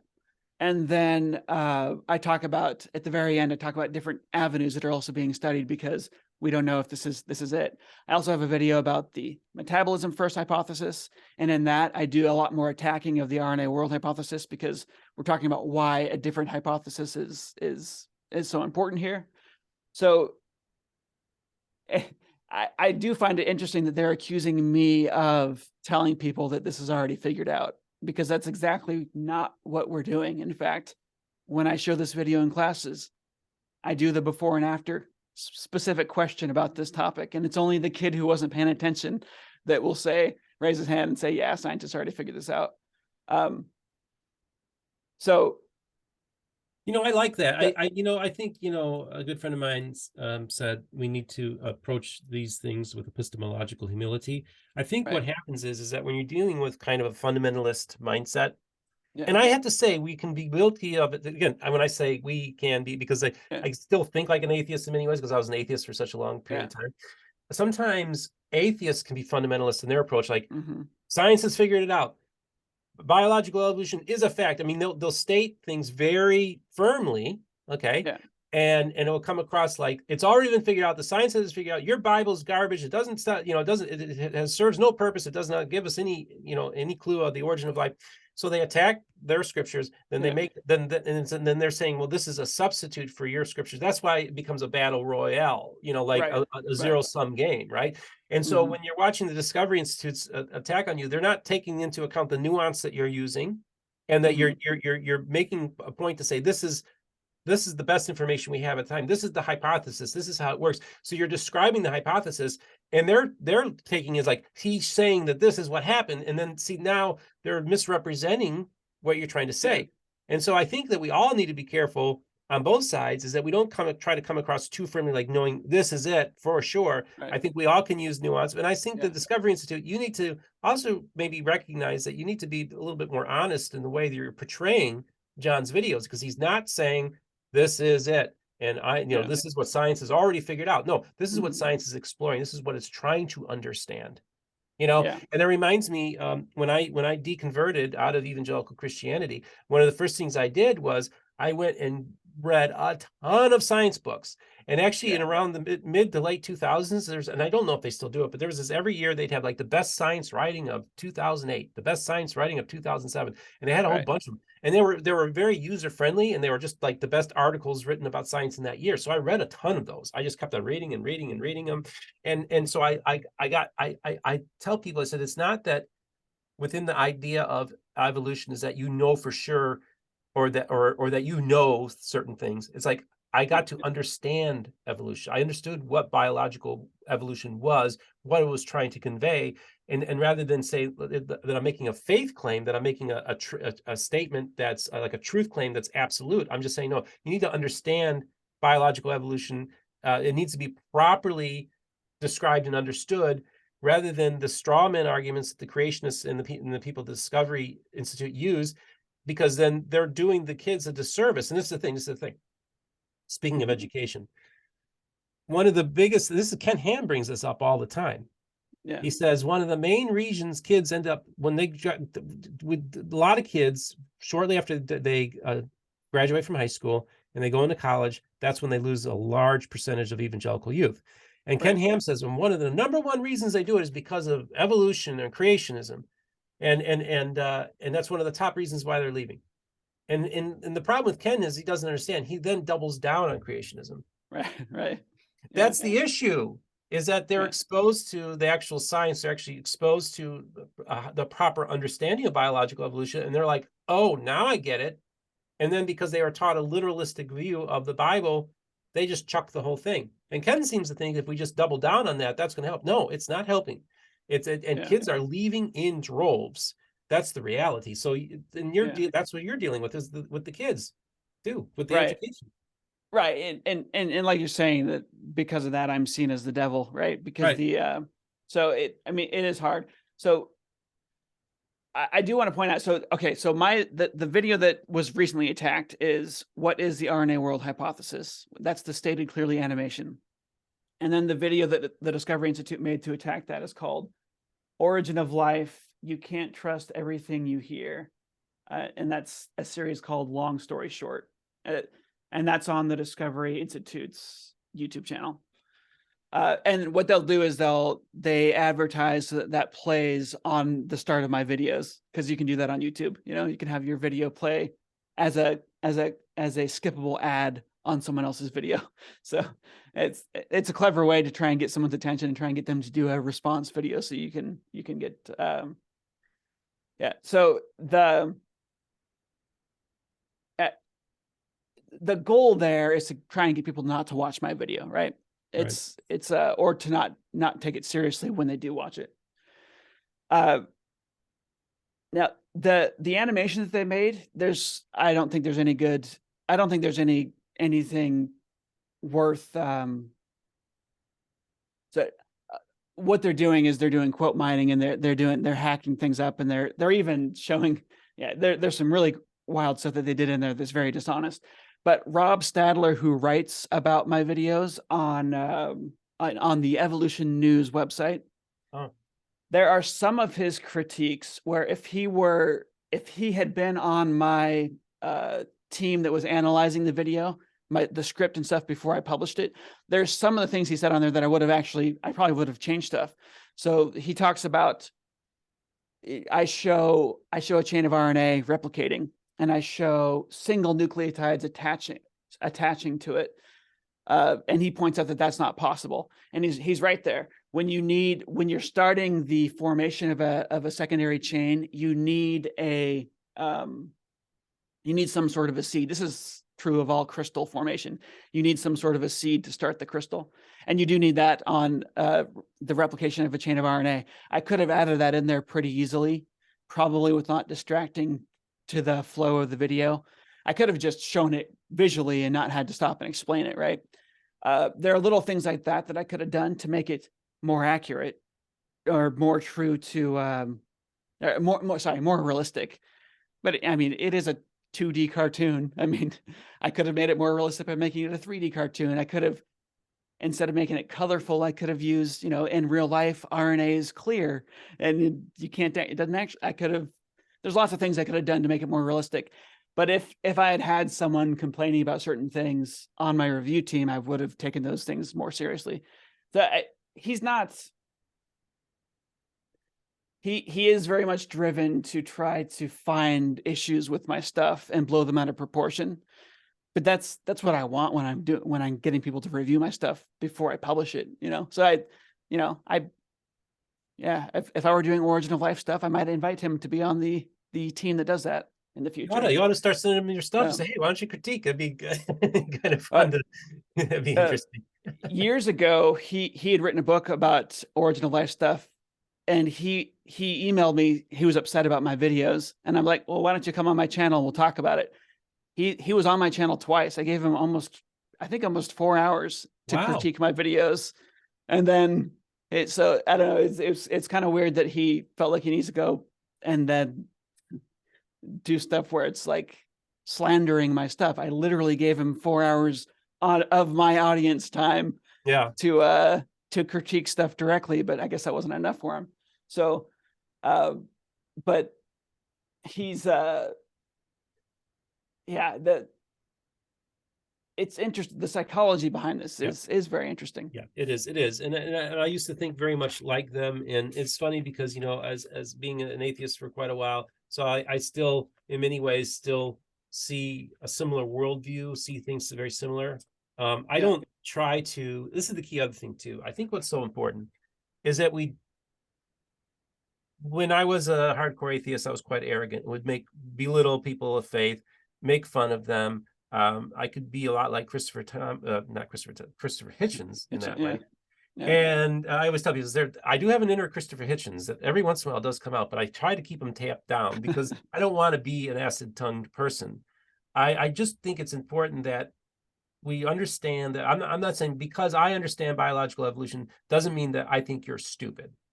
I think that's the important thing is, but I do say is that you do need to get educated even as a young earth creationist. If that's what you're teaching your kids, you need to understand that you also need to understand biological evolution as properly understood. You need to maybe even look at Jon's YouTube channel as a resource to study evolution. So if you're homeschoolers, and I got a lot of homeschoolers that watch my program, I think you ought to seriously consider looking at Jon's materials to educate your kids. And you could even use it as a way of inoculating them. I don't care. I just want them to be exposed to these ideas because they're going to be exposed to them one day or another. Right. And I think, and so I think it's important that we have these types of conversations like this in a non-confrontational way, because science is not inherently political, or it shouldn't be. It should be apolitical, and it should not be become like a religion. It should just be able to describe the world as we understand it with the best information and knowledge that we have. And that's all that you're trying to do. It's just like trying to get the math right. You're trying to get the science right. And so people who try to attack you, there is a psychological thing because they believe that you're attacking them, even though you're just describing the creation. That's it. That's all you're trying to do is try to understand the origin of life. How did this happen? Now you would say, like, for instance, because you assume you're a materialistic, what was the word they use? Naturalistic, materialistic, or something worldview, that there's no room for God in your worldview. Well, you know what? that's okay too, because I think we all have to be agnostic when it comes to certain things too. I always try to tell people, I said, I try to view things from a naturalistic lens as well as a supernatural lens at times too, because I do believe that we are hardwired spiritual animals as well. I think we need to take that into account. And so there's so many things going on here where there is this conflict going on. I think it's important that we actually, just like I'm doing with my channel with evangelicals and Mormons and atheists, all these people, getting people to talk to each other, to be civil, and also to be honest and not try to attack. Now, there are people that attack me. They attack me personally. They don't attack because they feel that I'm a threat to them, but they don't actually. And I have had a Christian apologist take a bunch of my comments out of context to paint me into somebody I'm not, and I think that's highly unfair. So I think those tactics are unfair, that what they're doing to you guys as well. And I see stuff on the atheist side where they can be quite crude. Oh yeah. For me, this is just part of it's just an inevitable part of being of teaching biology. Like you can't, and on the internet, right? I mean, high school teachers get this in their class. They'll get classrooms disrupted and so on. When I do classroom visits, it's happened a couple of times. It's just part of the game. Everybody understands it.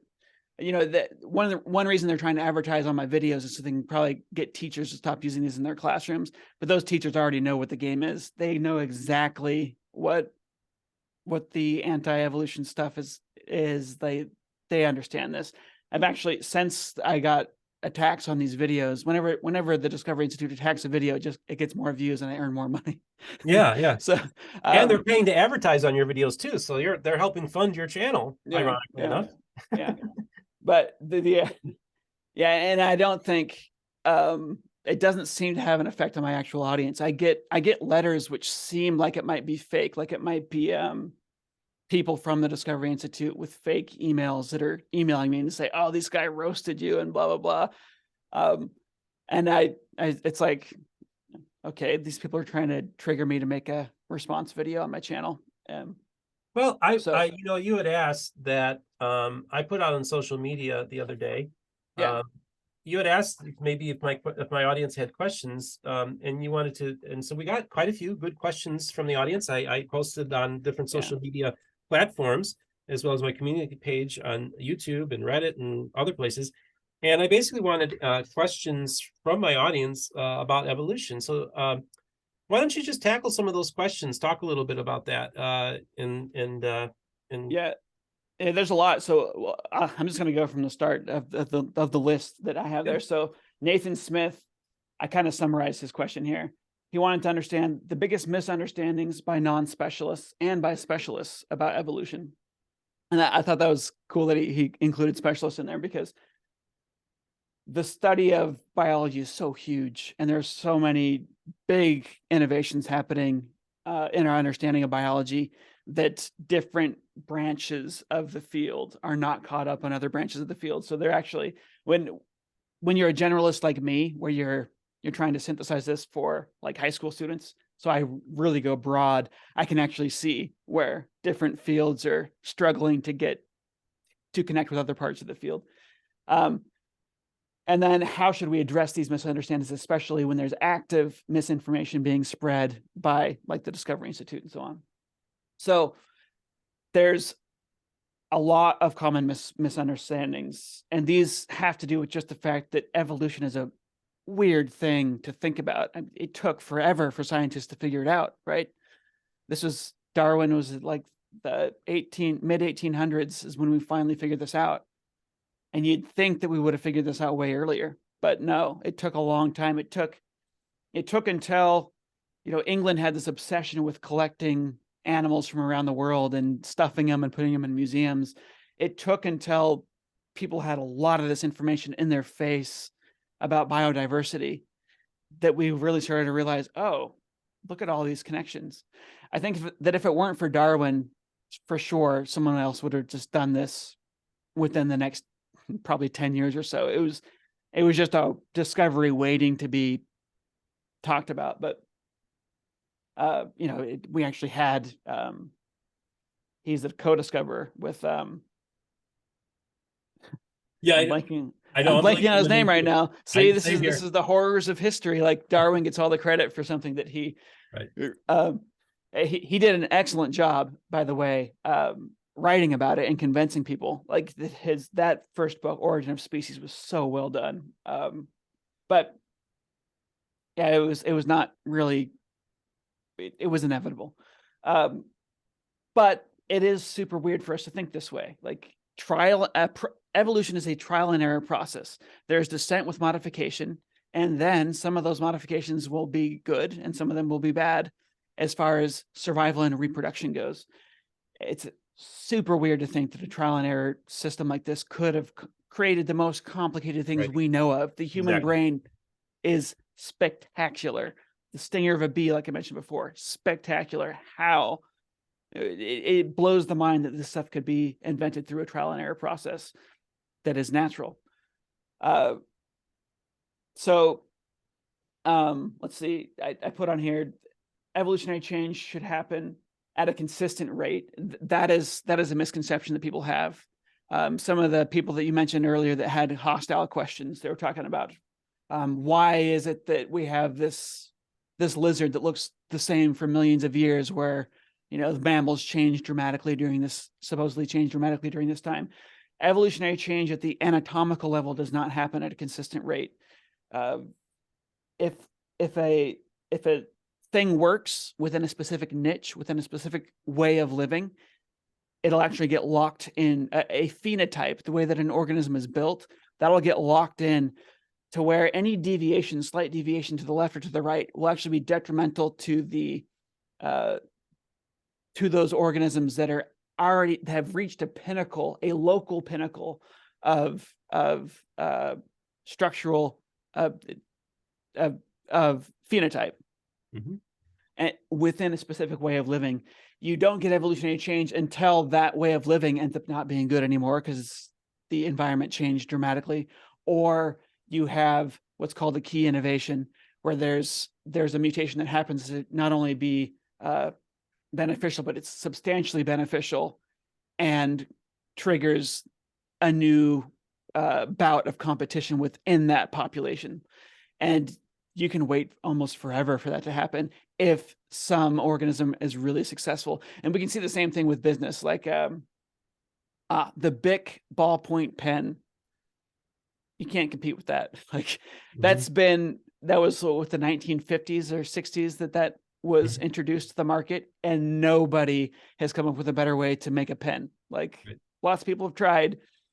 That replaced fountain pens, that replaced dip pens. And we've never gone back since, and we never innovated since. It's the same as it's been since then. So you'll get these designs that are just unbeatable for a long period of time. Right. Yeah. I mean, I tell people, so that, there's got alligators that are in my pond next door to me here in Florida. Alligators and crocodiles are older than dinosaurs. They are very successful, very extraordinarily successful creatures that they've been pretty. I mean, it's amazing that they're still around, that they're older than the dinosaurs. That just always blows my mind. Now, there's another question that people also talk about, and this is a real common question. I sometimes like, oh, why do people even still ask this question? I said, why are there still monkeys? Right. Yeah. And I think I don't know why people ask that question, but maybe I think it's because it's a fundamental misunderstanding of human evolution. I think that's actually, so people make fun of that question all the time. I think it's a good question when you're first learning about evolution, because what happens, what do you learn about evolution? You have descent with modification. And then if one of those modifications happens to be good, that individual will have more offspring than is expected, or than its peers. And then those offspring will have more offspring until that new trait dominates and actually becomes what we call fixed. It's the only trait that's in that population. So you would think from this that if humans evolved from apes, they would have had to replace other apes, right? But then, of course, you're not realizing that when a population grows, it can actually physically split into two populations. There's a mountain in the way. There's a glacier in the way. One of my favorite examples of this, during the Ice Age, there was a population of owls that split into two. One evolved into barred owls. One evolved into spotted owls. Their genes could not mix because the Ice Age, there was a giant glacier in between these two populations. It was one population. Now it's two.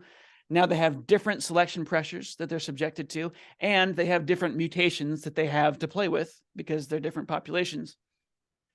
Just now, like in the 60s, the two populations merged again. It took until the 60s for them to merge since the Ice Age. They just finally meandered and crossed. And what happens almost always when they meet is they kill each other. Barred owls almost always win a fight against a spotted owl.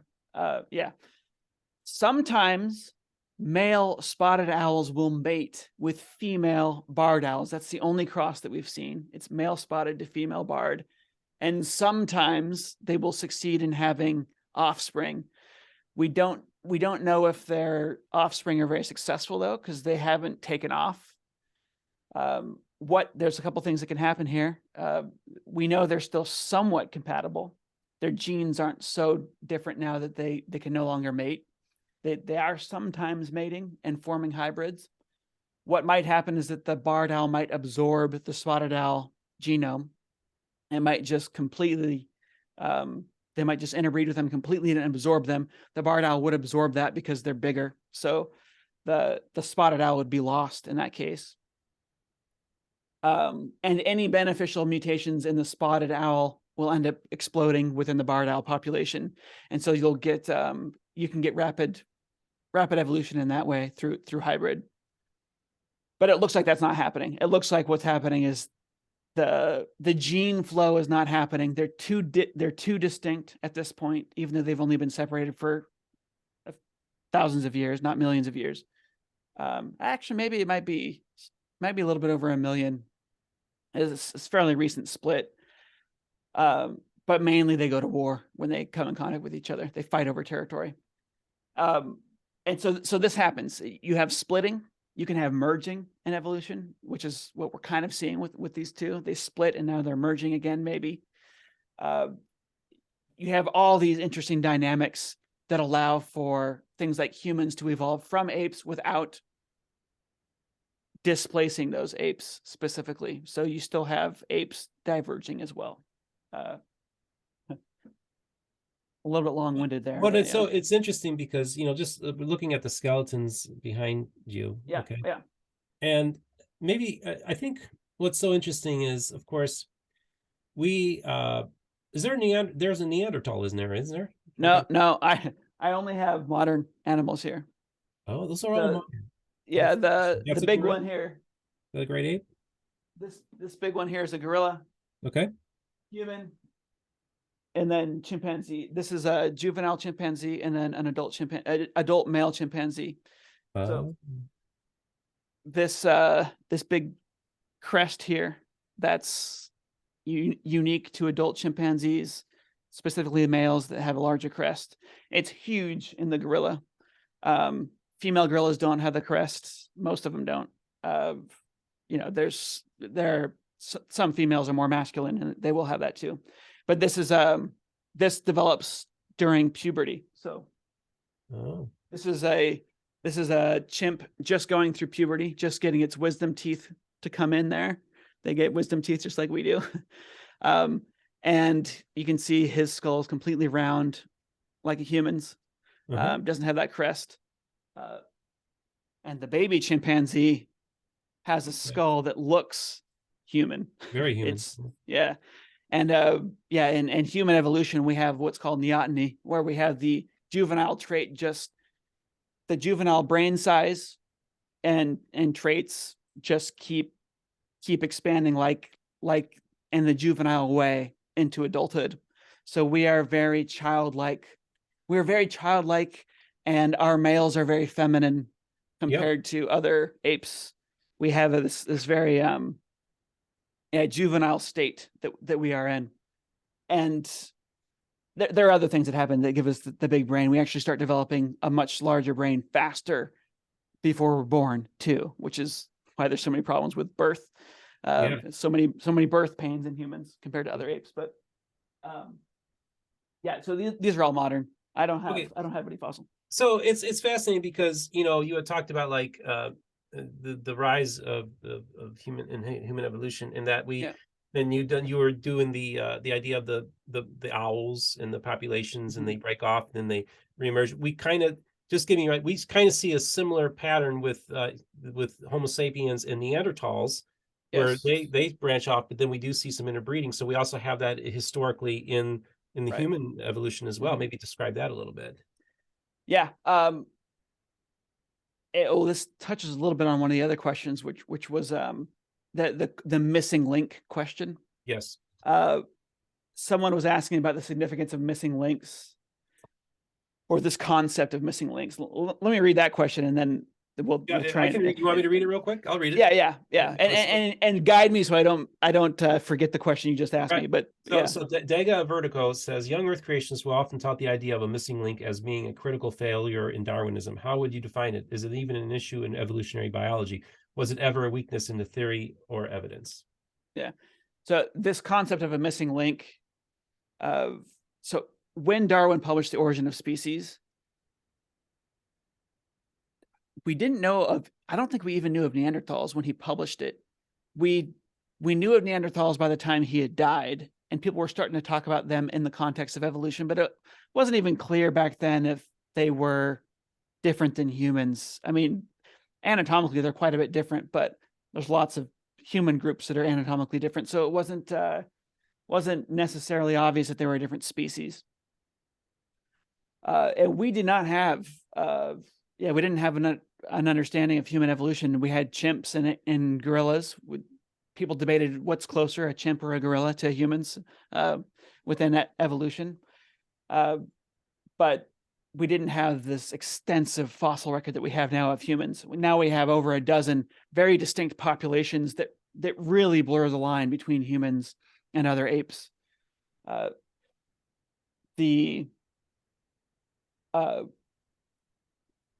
it's the term missing link is a little bit misleading, because it makes you think that everything happens super linearly, when in reality you have branching, and sometimes you can get a little bit of what's called introgression, where you get some interbreeding that happens after a split, and there can be what's called outbreeding depression.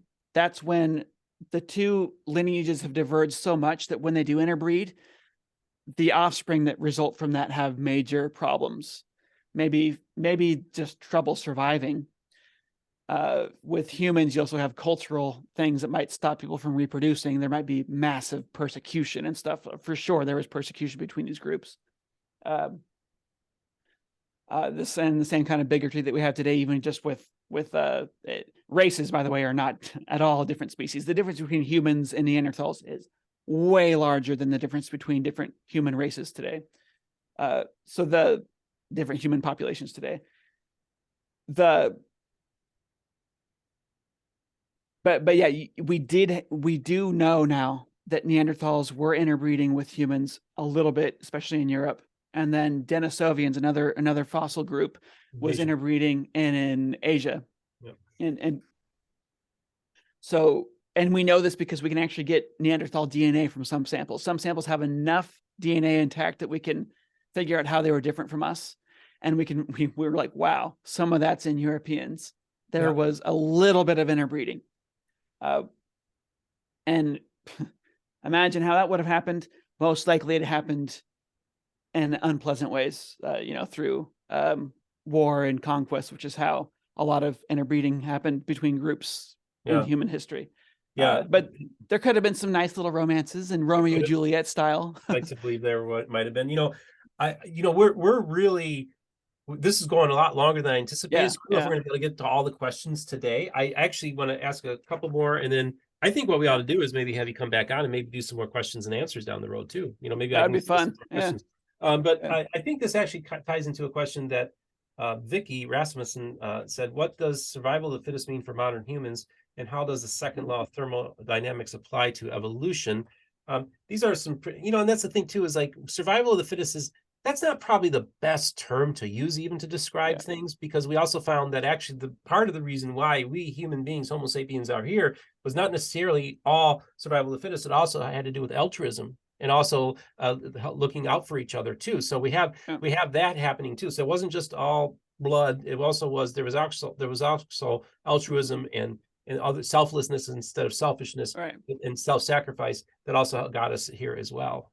Yeah, that phrase "survival of the fittest," I think, is pretty unfortunate. Darwin didn't say it in his first version of the book. Someone else, I'm forgetting the name of the guy who coined that term, but Darwin loved it and he put it in his like the follow-up versions of his book.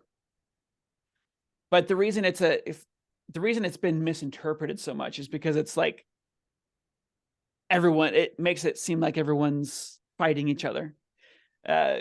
Nowadays, the word fitness is just about strength, right? Or stamina, physical stamina. Darwin meant that as when Darwin was talking about fitness, he meant who's producing the most offspring and the most offspring that can actually make it to adulthood and reproduce themselves. That's what it means to be fit. It's the grandma that has 50 grandchildren that's fit, not the guy who can bench press 300 pounds. So is that a thing? I don't think anyone can bench press 300 pounds. But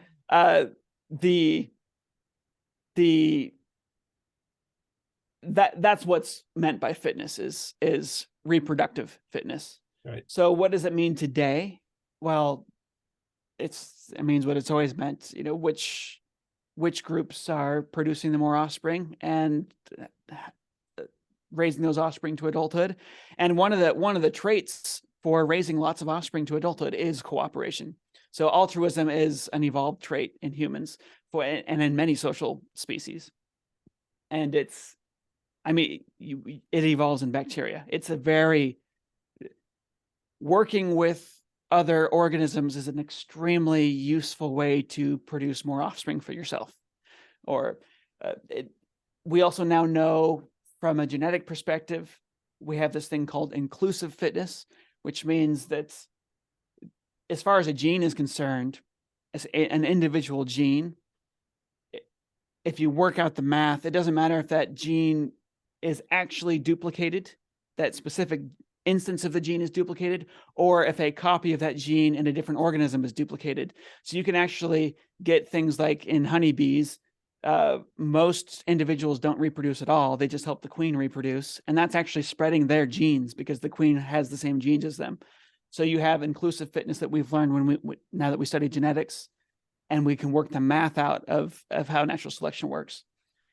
So I think probably what Vicky is talking about in modern humans is that we can have all sorts of diseases and we fix them through medicine and through technology. And so it doesn't matter.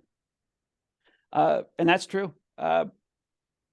That's true in well-developed nations where wealth is spread more. It's not true in other parts of the world. So natural selection is pretty brutal in very many parts of the world on humans, less brutal where you have technology to take over. But we are becoming a technological species. It's going to become one of our adaptations. It's very possible that we will atrophy in certain ways anatomically. Supposing we live another million years, I think it's unlikely, but supposing we do last another million years, we could definitely atrophy in certain things, like eyesight could atrophy. I'm genuinely curious. You say you don't think we'll be around a million years from now? It just seems unlikely. It seems like we're going to replace ourselves, or we're either going to kill ourselves or replace ourselves with something. I mean, there's all sorts of things that could happen. Yeah. It's maybe, hopefully. Yeah, I'm hopeful. Hopefully, Star Trek is our future, but that's what I'm banking on, man. Yeah, that's and then one of the criticisms that people like to level against evolution is that it violates the second law of thermodynamics. Right. It's like very common questions that's asked. Maybe you could just address that because people don't quite understand how within a solar system we have a closed system and something like that. So give a better understanding. And so that's kind of let them know how the second law of thermodynamics applies to evolution.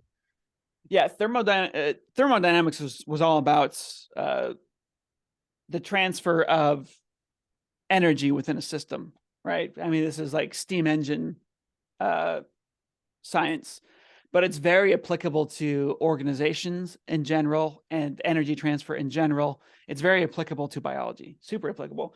And the second law of thermodynamics is just saying that entropy increases over time within a closed system.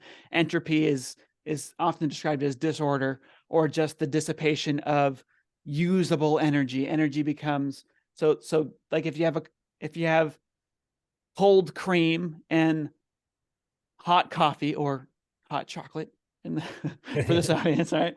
And you mix the two, there's chaos, absolute chaos, and all sorts of energy transfer early on in that mixture. And then it calms down and everything becomes the same temperature. That was the observation that's being described. Not only does it become the same temperature, but it becomes well mixed. So you have disorder, or things even out. And so some people think, well, this violates what's happening in evolution. You get this building up of extreme order. And what's happening here is the Earth is not a closed system. We have a constant radiation of energy, and living things actually do increase entropy faster than non-living things.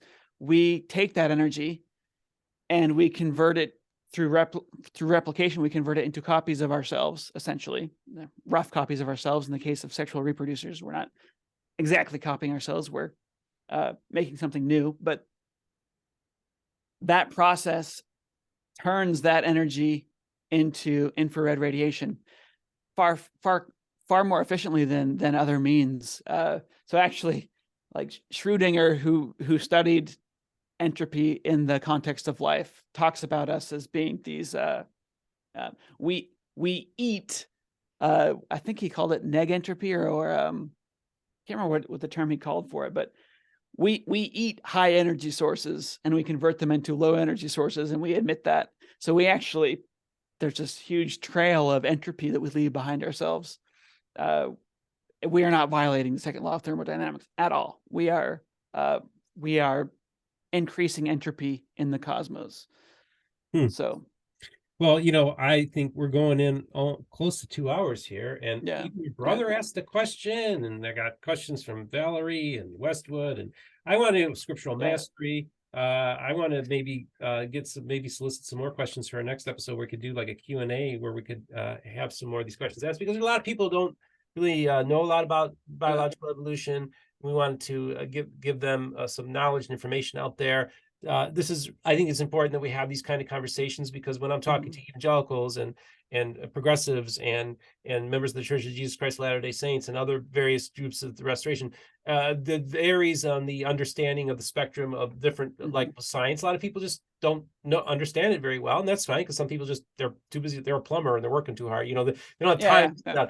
But that's the nice thing with your videos, is that they're easily digestible. They're made for students of all ages. So those of you who are interested in studying evolution, it's a great introduction to understanding the basics of it. And I think it's important to let Jon's videos stand on their own, try to understand what he's trying to say.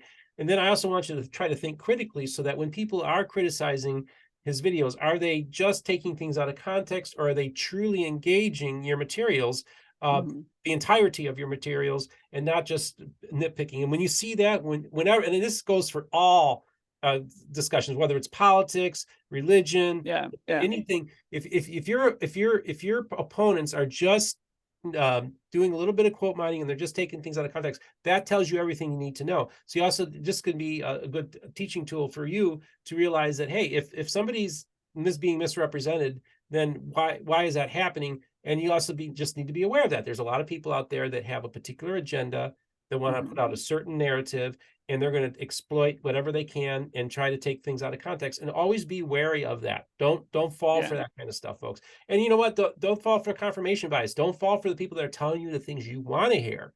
If you want to learn, you got to hear from the people that are going to tell you things you don't want to hear. That's what helps you grow you as a human being. It actually helps.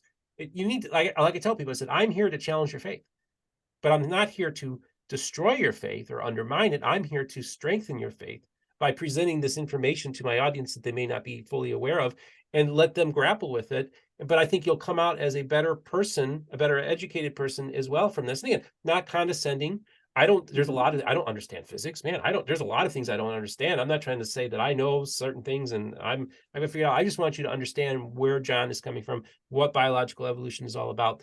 And then, like I say, I steel man everything on my show. I steel man Mormonism all the time, even as an evangelical. And I think it's only fair that we always try to get the best arguments, and that gives us the best information, makes you a better student, and also can help you become a better teacher and role model as well. Jon, I just want to, before I let you go, I want to thank you so much for taking the time to come on the show today. Was there anything else that you wanted to share with the audience before we well, yeah. I mean, yeah, I would definitely like to come on again and do more questions, because there was really good questions in the. I know that were this. sent in.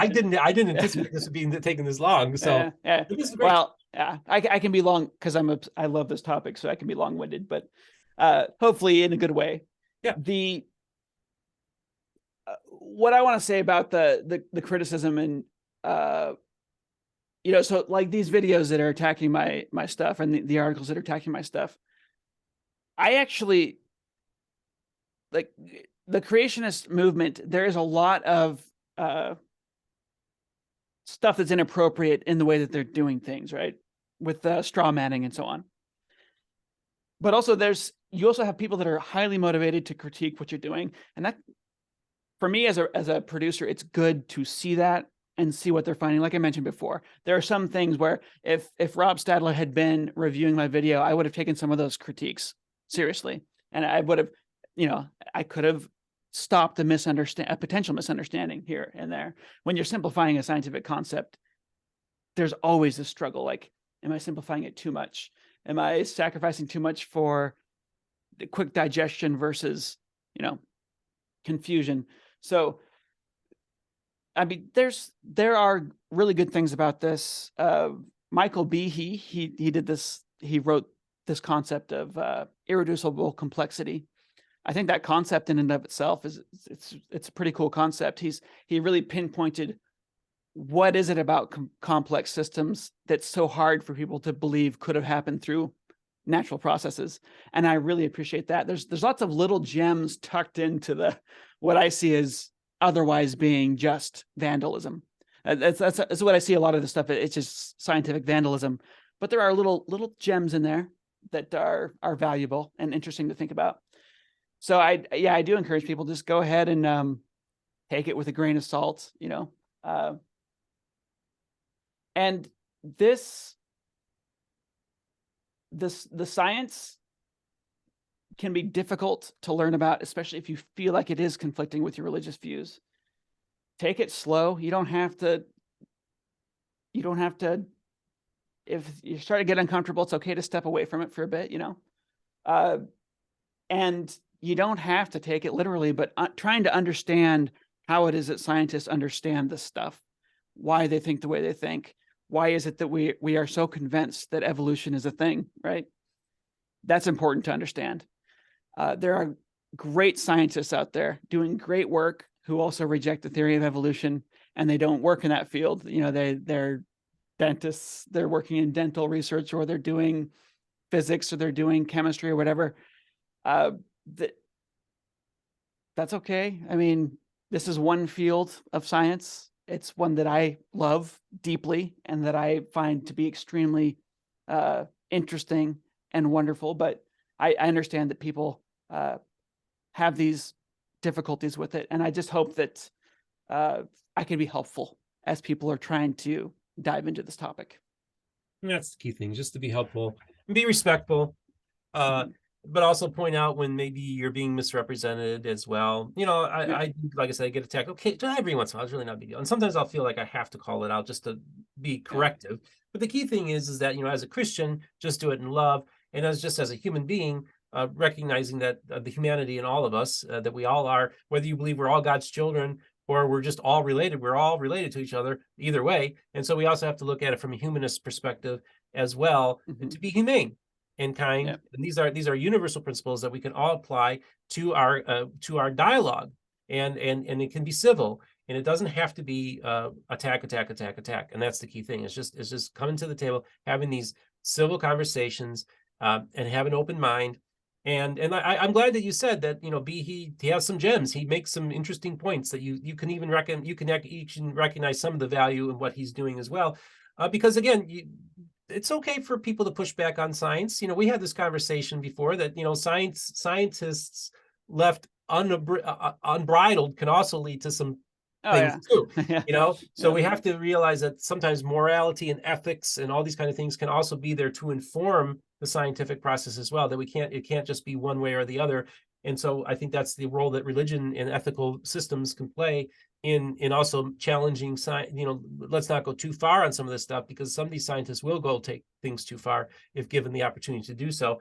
So I think that we can actually forge a relationship with each other that can be positive. Like, I had transhumanists on my program, and they're Christian transhumanists. They're Mormon and Christian transhumanists. Yeah. And I'm like, you know, Christians, you may not like transhumanism, but if this is our future, or there are going to be people heading this direction, I want Christians and ethical people at the table when we're having these conversations. Right. I think that's the role, the utility that faith can play in this as well. So I think that's important, right? Don't you think?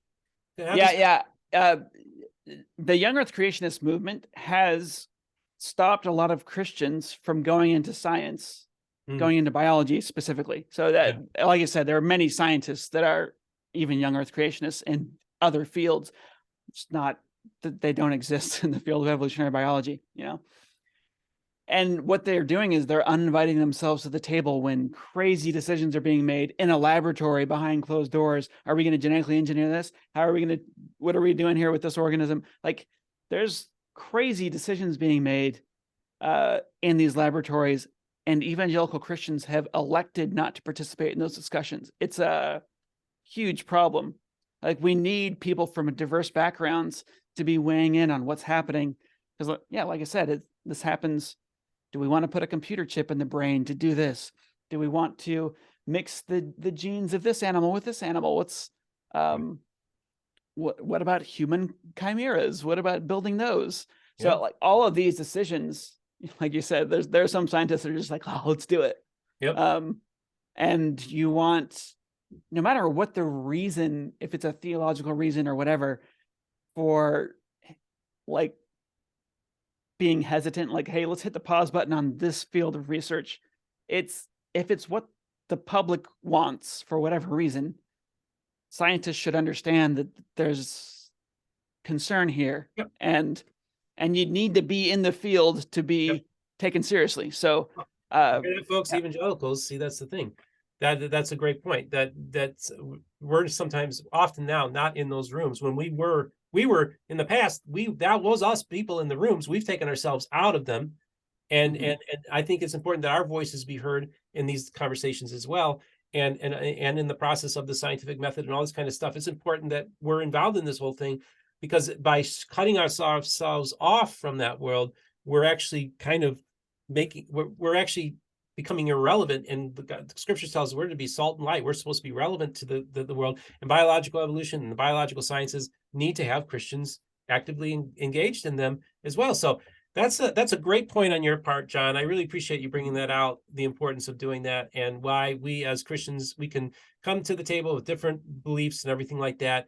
But we also have to, just the most important thing is just to be able to be understanding of different ideas and views, and not be afraid of the other, which I think we do too much othering in this society. So, folks, I just want to remind you, don't forget to like and subscribe. By the way, thank you so much for coming on the show today, Jon. You're awesome. That was great. It was fun. So don't forget to like and subscribe. Let's see. In the description, I'm going to have links to those videos that we talked about. Also, any other relevant things you'd like to send to me, I can also make sure I put in the show notes as well. Any other links and stuff like that. And speaking of links, for those of you who'd like to support us on Patreon, there's links in there. For those of you who'd like to support us on PayPal, that's greatly appreciated. Don't forget about the merch store, MormonBookReviews.com. We have awesome merch there. And just remember, the most important thing is this, folks. Remember, all the voices of the restoration will be heard here on Mormon Book Reviews.